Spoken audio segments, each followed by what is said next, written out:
At ito na nga ang garugtong. Tumabas nga ako saglit para tingnan sana sila kung ano bang mga kaganapan habang sila'y nagiinuman. Siyempre, kasama na sa paglabas ko yung pakikipulutan. Nakakita kasi ako ng mangga kaya agad akong kumuha. Eri nga si madam ay sige sandok nitong gelatin. Ay nasisimula na naman niya siya sa kanyang pulutan serye. At eri nga ang mamo nyo. Walang katapos ang pagbabalat ng mangga hanggang sa ito ay maubos. Basta kada balat niya sa kanya ang buto. Ay paborito na kasi ngabngabin ang mga buto. Dahil siya nga ang tanggera ay asahan nyo na bukas pa kayo matatapos. Uunahin niyo pa kasing ubusin yung mangga kesa sa tabi nyo. Ay baka naman may mag-sponsor pa ng mangga dyan. Ay sa wakas nga naubos na yung pinapangas ng mangga. Sa wakas nga ay makakatagay na rin si Lola Esti. Ay kanina pa nga siya uhaw na uhaw sa Shembot. Malapit na ang magdilim at sila ay wala pang iklaw. Yung ilaw kasi ng tindahan ko ay napunta sa ibang pwesto. Ering at kukunin ko sana yung ilaw. Nahiya naman akong kuhanin dahil sila din ay may session. Sabi ko nga sa mga senior ay magtiis muna sila sa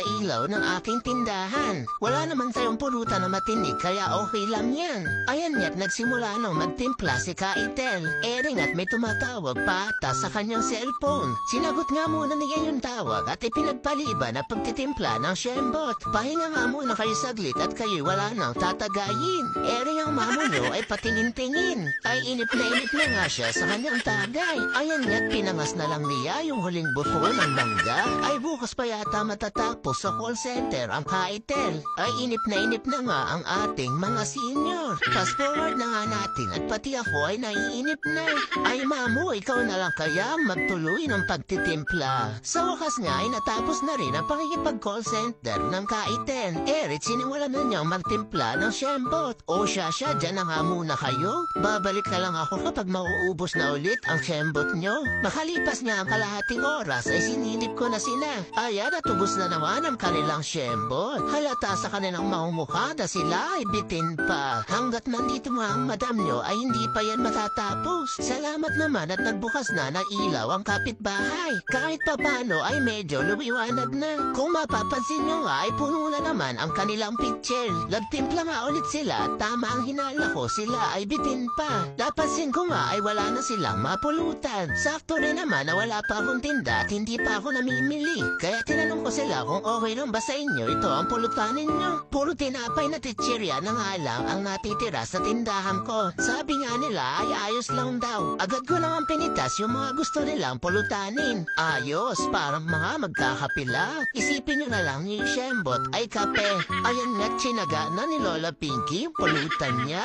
Ay kawawa naman ang ating mga senior, wala nang mapulutan. Ay basta para sa Shembot, kahit walang pulutan, tuloy ang inuman. Napansin ko nga ay parang wala na si madam. Ay siguro tumakas na ang madam nyo. Pagsilip ko nga sa kanila ay Erit kumakain na ng kanin. Ay wala na kasing mapulutan kaya umuwi na lang para kumain. Hindi na natiis ni madam, gutom niya. Bago nga ako manganak ay may nag-sponsor sa ating mga senior. Agad ko lang ang binigay sa kanila at alam kong bitin pa sila. Salamat po sa sponsor. Extended na naman ang session ng mga senior. O ayan, Kaitel, timplahin na yan. Ay itago-tago muna ang iyong cellphone at baka may tumawag na naman. Sinimula namang magtimpla ng Kaitel. Ayan at mga benteng sindi pa ata ang ginawa ng Kaitel. Tuloy ang Shembot hanggat hindi umuulan. Sa mga oras na to ay nagagalit na nga ang langit. Medyo umaambo na nga at malakas na ang hangin.